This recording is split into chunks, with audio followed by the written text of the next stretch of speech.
Hello everyone, welcome to Masada online classes. In today's class, we will discuss first periodic test paper of Hindi grammar class 4. इस test paper में Hindi language के 4 chapter से question लिए गए हैं। भाषा और व्याकरण, संज्ञा, लिंग, वचन। तो चलिए बिना किसी देरी के हम अपने पेपर को क्या करते हैं, डिस्कस कर लेते हैं। फर्स्ट क्वेश्चन है, निम्नलिखित में किन्हीं 2 प्रश्नों के उत्तर लिखिए। यहाँ पे क ख ग 3 प्रश्न दिए गए हैं, हमें सिर्फ 2 के ही आंसर लिखने हैं। ठीक है। फर्स्ट है, लिंग की परिभाषा उदाहरण सहित लिखिए। लिंग किसे कहते हैं उसकी परिभाषा लिखनी है और उसका उदाहरण लिखना है। तो लिंग किसे कहते हैं? शब्द के जिस रूप से उसके स्त्री या पुरुष होने का बोध हो उसे लिंग कहते हैं। जैसे गाय, बैल, माता पिता, दादा दादी, भाई बहन, ये सब किसके उदाहरण है? लिंग के उदाहरण हम हैं। नेक्स्ट है, व्याकरण के कितने अंग हैं? उनके नाम लिखिए। व्याकरण के कितने अंग हैं? व्याकरण के 3 अंग हैं और उनके नाम है वर्ण विचार, शब्द विचार, वाक्य विचार। नेक्स्ट, तीसरा क्वेश्चन भी डिस्कस कर दे रहे हैं, लेकिन आपको कितने आंसर देने? सिर्फ 2 प्रश्नों के उत्तर देने हैं। वचन किसे कहते हैं? उदाहरण भी लिखिए। ठीक है। वचन किसे कहते हैं उसके उदाहरण लिखने हैं। तो वचन किसे कहते हैं? जिन संज्ञा शब्दों से उसके एक या एक से अधिक होने का बोध हो उसे वचन कहते हैं। जैसे तारा, तारे, नदी, नदियां। ठीक है, ये सब वचन के उदाहरण हैं। नेक्स्ट क्वेश्चन है, रिक्त स्थानों की पूर्ति कीजिए। यहाँ पे कुछ क्वेश्चन दिए गए हैं और उसमें क्या है? रिक्त स्थान है। उचित शब्द से हमें इन्हें क्या करना है? फिल करना है। ठीक है। धनवान शब्द का स्त्रीलिंग है। धनवान शब्द का स्त्रीलिंग क्या होता है? धनवती। तो यहाँ पे हम लिखेंगे धनवती। नहर में बहुत सी मछलियां हैं, यहाँ पे हम फिल करेंगे मछलियां। ठीक है। अगर एक की बात होती तो मछली लिखते, यहाँ पे बहुत सी है तो यहाँ पे हम क्या लिखेंगे? मछलियां। पुस्तकों में भाषा मिलती है, क्या शब्द फिल करेंगे? देखिए, भाषा के 2 रूप होते हैं, लिखित भाषा और लिखित और मौखिक। तो हम यहाँ पे लिखेंगे पुस्तकों में लिखित भाषा मिलती है। पुस्तकों में लिखी ही तो रहती है भाषा, उसे हम पढ़ के समझते हैं, तो पुस्तकों में भाषा का लिखित रूप होता है। तो यहाँ हम लिखेंगे पुस्तकों में लिखित भाषा मिलती है। तोता, मच्छर, चीता शब्द सदैव क्या होते हैं? पुल्लिंग होते हैं। कुछ शब्द ऐसे होते हैं जो सदा पुल्लिंग में ही प्रयोग किए जाते हैं। तो ये शब्द हैं तोता, मच्छर, चीता, सदैव पुल्लिंग रहते हैं, इनका स्त्रीलिंग नहीं होता है। सदा सत्य बोलिए, यहाँ पे हम फिल करेंगे सत्य। हमारा नेक्स्ट क्वेश्चन है, निम्नलिखित के सामने भाषा का मौखिक या लिखित रूप लिखिए। नानी का कहानी सुनाना। नानी का कहानी सुनाना भाषा का कौन सा रूप है? मौखिक रूप है, क्योंकि मौखिक रूप से बोल के नानी कहानी सुनाती है और बच्चे कहानी सुनते हैं। तो हम यहाँ पे क्या लिखेंगे? मौखिक। समाचार पत्र। समाचार पत्र भाषा का कौन सा रूप है? भाषा का लिखित रूप है, क्योंकि हम समाचार पत्र में जो लिखा होता है वही पढ़ के तो हम समझते हैं। तो यहाँ पे क्या लिखेंगे हम? समाचार पत्र भाषा का लिखित रूप है। टेलीफोन पर बातचीत करना, ये भाषा का मौखिक रूप है। ठीक है। आजकल व्हाट्सएप का जमाना है, तो व्हाट्सएप में लोग टाइपिंग करके लिख के एक दूसरे को अपना मैसेज पास करते हैं, तो वो क्या है? वो लिखित रूप है। लेकिन टेलीफोन पर बातचीत करना भाषा का कौन सा रूप है? मौखिक। टेलीविजन पर नेताजी का भाषण, ये भाषा का मौखिक रूप है, यहाँ पे लिखेंगे मौखिक। फैक्स क्या है? लिखित। भाषा का लिखित रूप है फैक्स। ठीक है।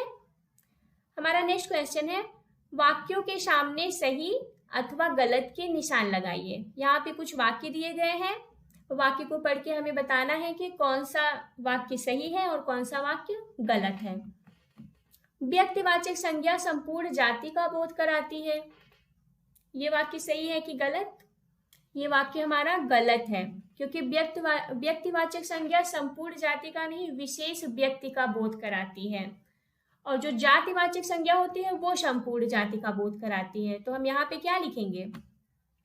यहाँ पे हम लिखेंगे गलत। निरक्षर लोग केवल लिखित भाषा का प्रयोग करते हैं। निरक्षर कौन होते हैं? जिन्हें पढ़ना लिखना नहीं आता। जब उन्हें पढ़ना लिखना नहीं आता है तो वो लिखित भाषा का प्रयोग कैसे करेंगे?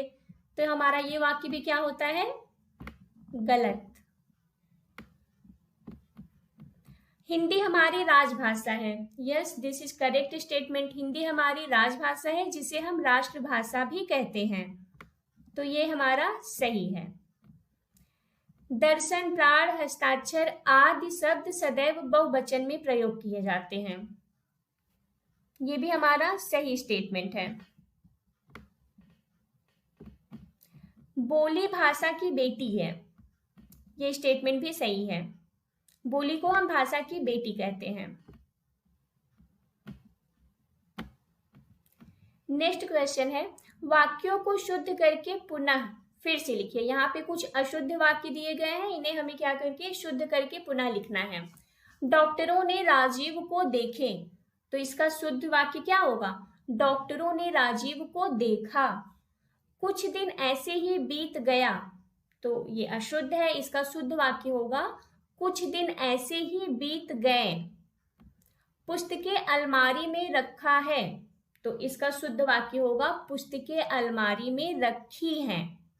ओके। नेक्स्ट क्वेश्चन है, उचित मिलान कीजिए। अंग्रेजी भाषा है और अंग्रेजी भाषा की जो लिपि है वो क्या होगी? रोमन। तो अंग्रेजी को हम रोमन से मैच करेंगे। मराठी भाषा की लिपि है देवनागरी, तो हम मराठी को देवनागरी से मैच करेंगे। एक भाषा और है जिसकी लिपि देवनागरी है, कौन सी भाषा है वो? हमारी हिंदी भाषा है। हिंदी भाषा की लिपि क्या होती है? देवनागरी। फूल, फूल क्या है? फूल जातिवाचक है। फूल जातिवाचक संज्ञा का उदाहरण है। अगर यहाँ पे गुलाब होता, एक स्पेशल फूल की बात होती गुलाब, तो वो कौन सी संज्ञा हो जाती? व्यक्तिवाचक संज्ञा। वाराणसी को हम किससे मैच करेंगे? गंगा से, क्योंकि वाराणसी में गंगा है। हमारा नेक्स्ट क्वेश्चन है, निम्नलिखित शब्दों के लिंग बदलिए। नर्तक का लिंग क्या हो जाएगा? नर्तकी। नर का नारी। विदुषी, विदुषी का क्या हो जाएगा? ब्राह्मण। विद्वान, विदुषी का हो जाएगा विद्वान। पड़ोसिन का होगा पड़ोसी। यहाँ पे एक चीज ध्यान देना है कि लिंग को बदलना है। जैसे नर्तक है हमारा पुल्लिंग, तो उसे हमें स्त्रीलिंग में लिखना होगा जो कि है नर्तकी। और जैसे विदुषी है हमारा स्त्रीलिंग, तो विदुषी को हम क्या करेंगे? उसका पुल्लिंग लिखेंगे विद्वान। ठीक है। हमारा नेक्स्ट क्वेश्चन है, भाववाचक संज्ञा बनाइए। यहाँ पे कुछ शब्द दिए गए हैं, इनका हमें क्या बनाना है? भाववाचक संज्ञा। तो मित्र की भाववाचक संज्ञा क्या हो जाएगी? मित्रता। बच्चा की भाववाचक संज्ञा बचपन। खुश शब्द का भाववाचक संज्ञा क्या होगा? खुशी। भारत शब्द की भाववाचक संज्ञा होगी भारतीयता। ठीक है। नेक्स्ट है, वचन बताइए। यहाँ पे कुछ शब्द दिए गए हैं, इन्हें हमें बताना है कि इसमें कौन से वचन का ये शब्द है। वचन बदलना नहीं है कि अगर लिखा होता कि निम्नलिखित शब्दों के वचन बदलिए, तो हम विद्यार्थी का क्या लिख देते? विद्यार्थीगण। ठीक है, हम उसका एक वचन को बहुवचन बना देते, लेकिन यहाँ पे लिखा है वचन बताइए। मीन्स विद्यार्थी कौन सा वचन है? एक वचन है कि बहुवचन है? तो विद्यार्थी शब्द है एक वचन। सस्ता एक वचन। वधुएं बहुवचन। कृषक वर्ग बहुवचन। आई होप आपको क्वेश्चन पेपर समझ में आया होगा। तो मिलते हैं नेक्स्ट वीडियो में। Till then bye bye.